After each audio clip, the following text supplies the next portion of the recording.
Oi, Lari, novamente. Agora eu vou falar de Revolução Industrial, falar da primeira Revolução Industrial, já que no tópico da especialidade não especificou qual falar, eu resolvi falar da primeira, porque, não sei, eu gosto da primeira. Enfim, primeira Revolução Industrial, né, aconteceu no século XVIII. E basicamente sintetizando tudo que eu vou falar, né, numa frase, a Revolução Industrial foi uma alteração na estrutura social por meio dos modos de produção. Então, o que aconteceu exatamente, né? Por que ela aconteceu, onde aconteceu, como ela aconteceu, etc. Então, a Revolução Industrial, ela nasceu, né, na Inglaterra. Foi o primeiro país a sofrer disso, né, a ter essa revolução. Depois foi se espalhando pelo resto da Europa, como França, etc. Agora, por que na Inglaterra e não na França, na Alemanha, que eu nem sei se ainda estava formada, já estava unificada naquela época, ou Itália, que também não sei se tinha se unificado naquela época, ou mesmo em Portugal, né? Ou Espanha, que foram os precursores das grandes navegações. Bom, uma série de fatores, né? Tem tipo uma listinha de requisitos que a Inglaterra tinha, que nenhum outro país tinha naquele tempo, né? E foi isso que possibilitou acontecer essa revolução. O que era? Obviamente, né, o fator mais importante é o dinheiro. Se você vai fazer uma revolução envolvendo pesquisa e construção de máquinas, você precisa de dinheiro para poder investir. Como ele conseguiu essa acumulação primitiva de capital, né? Pelas grandes navegações. Mas você pode pensar, mas os países precursores das grandes navegações foram Espanha e Portugal. Tanto que elas pegaram, né, a porção de terras que tinha muito ouro, enquanto a Inglaterra ficou com os Estados Unidos, que não necessariamente tinha esses minérios ou esses tantos recursos abundantes quanto na América Latina. Bom, acontece que Inglaterra espertinha, né, malandra, o que ela fazia? Ela fazia uma série de ações governamentais. Como assim? Ela fazia uma série de tratados, acordos, né, dentre essas ações, com Portugal e Espanha. Um exemplo de Portugal é o Tratado de Methuen, ou o Tratado dos Panos e dos Vinhos. No que consistia? A Inglaterra só ia comprar vinhos portugueses e de mais ninguém. E aí, obviamente, Portugal ia vender um pouco mais barato, né, para a Inglaterra. Inglaterra ia vender para Portugal tecidos, e Portugal só poderia comprar os tecidos vindos da Inglaterra. O que acontecia? Obviamente, para a sobrevivência humana, é muito mais importante um pedaço de roupa do que uma garrafa de vinho. Então, Portugal foi aos poucos se endividando, né? Se endividando cada vez mais e mais e mais e mais e mais com a Inglaterra.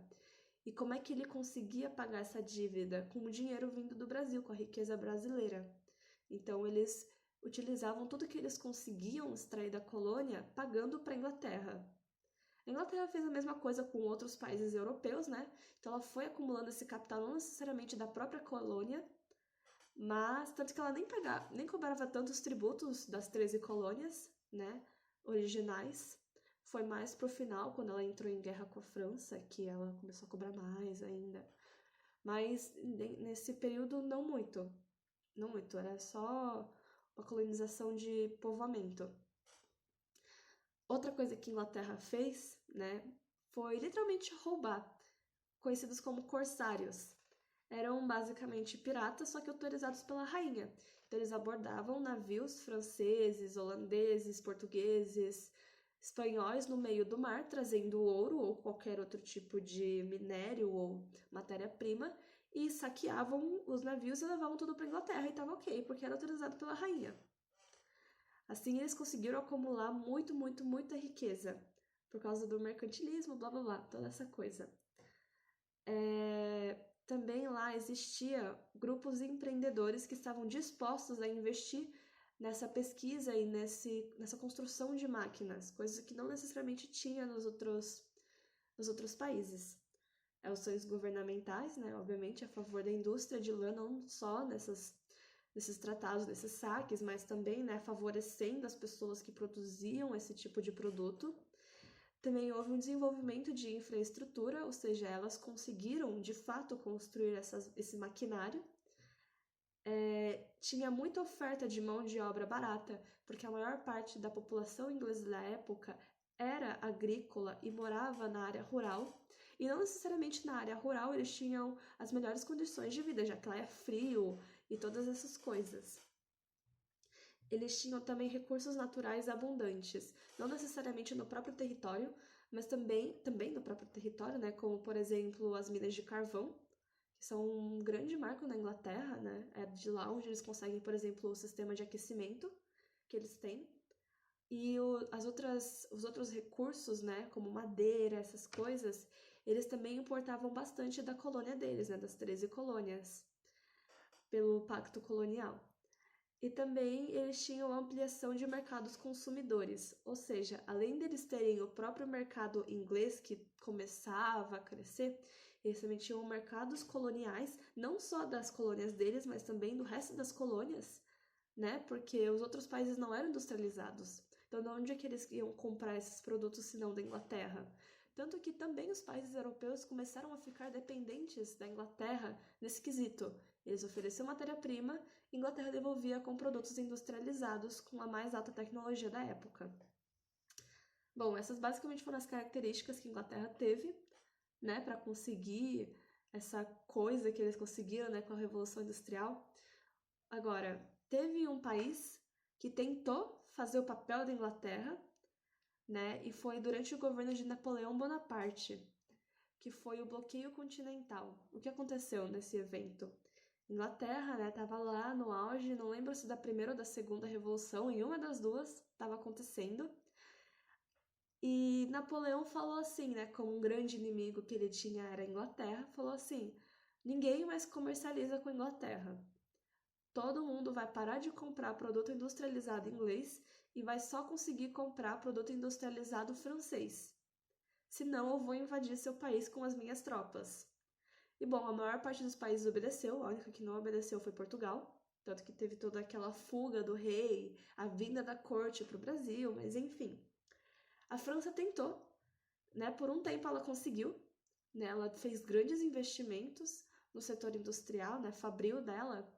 Só que com o tempo, a força produtiva da França não conseguia lidar com a demanda europeia. Tanto que o segundo país a cair fora desse bloqueio continental foi a Rússia. E a Rússia nem se importou mais com a invasão, porque eles não conseguiam oferecer tudo que a Rússia precisava e voltaram a comercializar com a Inglaterra. Bom, fim dessa parte de requisitos. Agora nós vamos para as inovações tecnológicas, né? Algumas das inovações, as duas mais marcantes, na verdade, né? Que foi a máquina a vapor e o tear mecânico. Máquina a vapor, eu acho que é o que as pessoas mais conhecem, né? Tanto que tem a Maria Fumaça. Ela foi um marco tecnológico, obviamente, porque foi a primeira coisa a se mexer sozinha, né? A coisa mais próxima que eles tinham disso era uma carruagem, mas mesmo assim era medida por cavalos.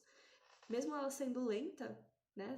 Esse trem, né? Era bem marcante na época, tanto que melhorou os meios de transporte, uma coisa toda. E a outra coisa que aconteceu foi a máquina de tear, não é a máquina de tear, qual é o nome? O tear mecânico. Isso, quase a mesma coisa, quase igual, quase igual. O que aconteceu? Na Idade Média, as formas de produção eram de artesanato. Na verdade, a forma.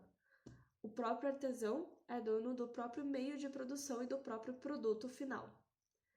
No começo da Idade Moderna, começou a manufatura, mais ou menos final da Idade Média, começo da Idade Moderna, começou o sistema de manufatura, ou seja, era um conjunto de artesãos trabalhando no mesmo produto, não necessariamente padronizado, né? Normalmente um artesão e seus ajudantes, ou uma casinha com 5 artesãos, por exemplo, para tentar tinha essa divisão de trabalho, né, para tentar aumentar a produtividade, mas ainda assim os próprios artesãos eram donos dos próprios meios de produção e eles sabiam todo o esquema da produção, né, toda a linha, desde a construção até o final.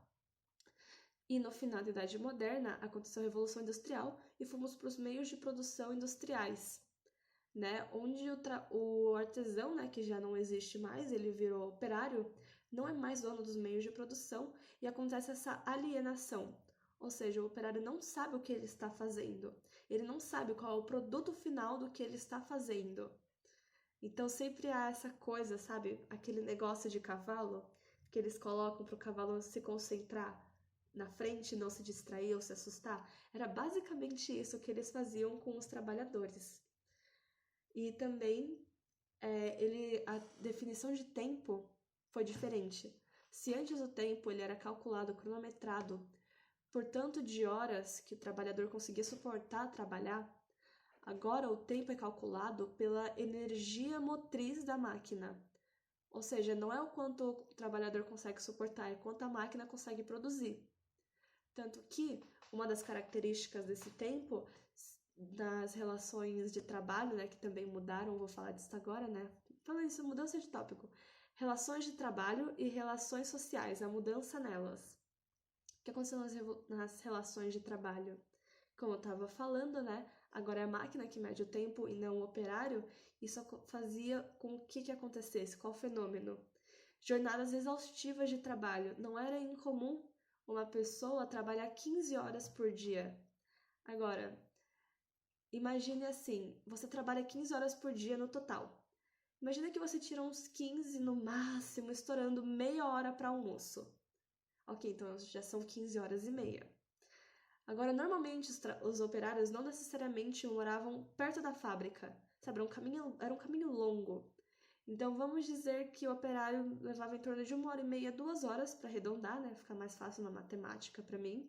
2 horas de ida e 2 horas de volta. Ou seja, já foram 4 horas, 19 horas e meia, acordado, né? Aí a pessoa chegava em casa e ia fazer sua comida, né? Sua janta, se trocar, né? Se ela tivesse roupa para ser trocada por. Imagina que esse processo leve 1 hora. Nisso ela já tinha, quanto? 20 horas e meia acordado. Quanto tempo sobra para essa pessoa dormir? 3 horas e meia. Para tudo começar de novo. Isso não era só com homens, mulheres também, e principalmente crianças. Crianças eram extremamente exploradas e tinham uma baixíssima remuneração, com condições de trabalho horríveis, horripilantes, sempre respirando gases tóxicos em ambientes que pareciam que eles moravam a qualquer momento e muito, muito, muito, muito quentes durante o verão e fedidos também, né? E extremamente perigosos, tanto que não era incomum alguém, sabe, tá com uma parte do corpo sem um membro, né? Tipo, ter amputado a mão porque ficou preso em uma das engrenagens. Não era nem um pouco incomum. E agora sobre as relações humanas, é que toda essa aceleração, né, no dia não dava tempo para relações humanas.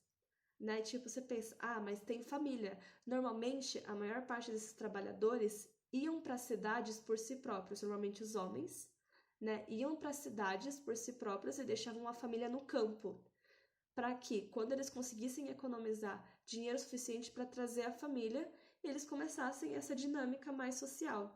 Nesse meio tempo, se eles conseguissem esse dinheiro, eles não tinham tempo nem energia para falar com alguém. Tanto que dentro das fábricas, a padronização não era só de produtos, era de pessoas também. Ou seja, os trabalhadores não podiam comunicar-se entre si. Se eles falavam ou conversavam entre si, eles eram multados pelos patrões.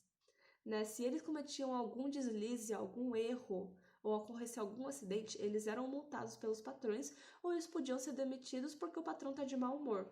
Não existiam os direitos trabalhistas, né? Era tudo meio que uma selva, né? Essa coisa super desorganizada. Então tinha esse sentido de individualismo, que ao mesmo tempo tirava esse lado de solidário do ser humano, né? Eu por mim, você por você. Só que ao mesmo tempo que existia esse individualismo, né? Existia a sensação de quem é você na fila do pão? Tinham tantas pessoas, era um aglomerado de tanta gente nas cidades que você meio que não tinha essa identidade única ao mesmo tempo. Você não era você era parte do todo. Então é meio confuso esse pensamento. Isso se reflete muito nas relações, das pessoas, como elas se comportavam na época, essa confusão. Tipo assim, eu importo ou não importo? Né? Por isso que essa época é tão desorganizada. E também havia muita violência contra os desempregados. Agora com as relações com a natureza, né? Que obviamente também mudaram na Revolução Industrial.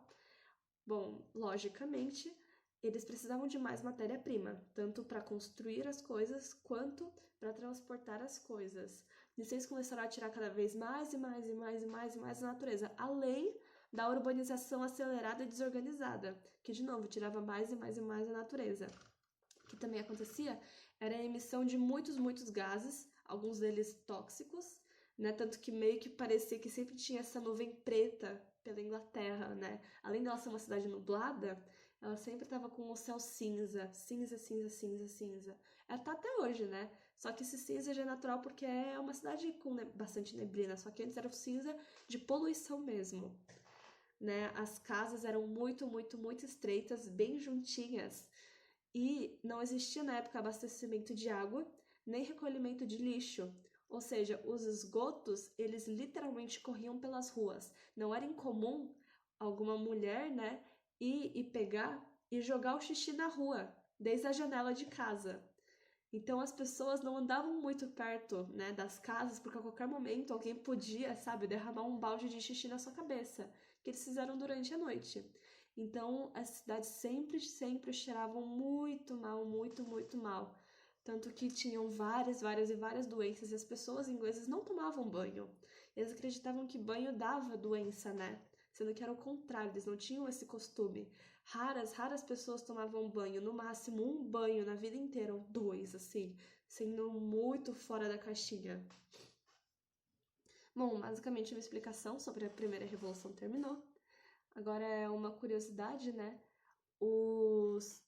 Como tinha essa baixa remuneração, né, péssima condição de vida, não era incomum terem vários mendigos, né? Vários mendigos desempregados ou pessoas sem teto na rua, né? E isso se reflete num conto, né, chamado A Garota Little Match Girl, eu esqueci o nome em português. A garotinha que vendia fósforos, né? Acredito que é do Hans Christian Andersen, se eu não me engano. E ele se passa supostamente em 1845. Não foi durante a primeira, foi durante a segunda, mas tá valendo, né? Essa não existia legislação nem nada. Continuava péssimo para todo mundo. E esse conto eu gosto muito dele porque ele reflete basicamente como era a sociedade na época. Se você não conhece ou se você já conhece, eu vou dar um resumo, né? Esse conto fala sobre uma garota, não fala o nome dela, é uma garotinha, mais ou menos entre os 7 e 12 anos, por aí, né, nessa idade. Ela era bem jovem, né, magrinha e ruiva, né, com cabelos enrolados ruivos muito grandes. Né, ela era uma garota pobre, o pai dela era pobre, né, não tinha como fornecer muitas coisas para ela. Então ela ajudava, né, o pai dela forçava, depende da situação, não sabemos, a vender fósforos na rua, né? Então ela sentava na calçada ou ela ficava perambulando pela cidade vendendo fósforos para as pessoas, né? Só que conta no conto que ela tinha 2 chinelinhos e era inverno, tava nevando. E se passa na Dinamarca, tá? Se passa na Dinamarca e tava nevando. E inverno na Dinamarca é horrível, né? E ela tava caminhando pouco coberta. E uma outra criança, né, que também era bem miserável, passou e roubou um dos chinelinhos dela. E o outro ela perdeu no meio da neve. Então ela começou a caminhar, continuou caminhando com os pés descalços e obviamente com o pé queimando por causa do gelo. Nisso chegou a noite, ela não conseguiu vender nenhum fósforo, né? Então ela se encolheu num canto da rua, porque ela estava com frio e com fome. Nisso ela se encolheu num canto, né, e acendeu um fósforo para tentar se aquecer. E no primeiro fósforo, ela viu uma mesa com um grande banquete na frente dela. E ela ficou maravilhada. Aí quando ela foi pegar o primeiro pedaço de comida, a ilusão se desfez, o fósforo apagou. Então ela acendeu outro fósforo, né? Nesse segundo fósforo, ela se viu na frente de... Qual é o nome do negócio de fogo? Ah, eu esqueci o nome. A fogueira que tem dentro de casa. Enfim, a fogueira que tem dentro de casa. Não, a chaminé faz parte. Lareira. Ela se deparou com uma lareira à sua frente e ela estendeu os pés para esquentar, né? Nisso, depois de um tempinho, o fósforo apagou de novo. Então ela foi lá e acendeu o terceiro fósforo. Quando ela acendeu o terceiro fósforo, ela não mudou de lugar de cenário, né? Como nas outras duas ilusões e imaginações antes. Na verdade, o que aconteceu é que quem ela viu, tipo, na frente dela foi a avó dela, uma avó falecida, que supostamente, de acordo com o conto, foi a única pessoa que realmente amou ela, né? Que ela conheceu e que teve muito afeto com ela. Nisso, a avó dela falou assim: vem comigo. Então a garotinha pegou a mão e foi andando junto com a avó. No dia seguinte, acabaram encontrando o corpo da garota, deitado no chão, com 3 fósforos, sendo que um deles na mão, né, e outros 2 do lado, e com um sorriso no rosto. Eu adoro esse conto, extremamente triste, mas é muito, muito bom. Sabe, eu fiquei, nossa, surpresa, assim, eu fiquei, uau. Eu li quando eu tinha acho que 4 ou 5 anos, pela primeira vez eu fiquei, uau. Mas acho que reflete muito bem, né, a pobreza da sociedade, trabalho infantil, sabe, essa falta de empatia, tipo, a pessoa encontrou o corpo e deixou lá, sabe, tipo, ficou lá, ninguém foi ajudar. Basicamente, essa é a minha apresentação sobre a primeira Revolução Industrial. Espero que você tenha gostado. O informativo deu 21 minutos, bem longo, porque Dani fala muito, pessoa de humanas. Então, até o próximo vídeo que você for ver nessa sequência.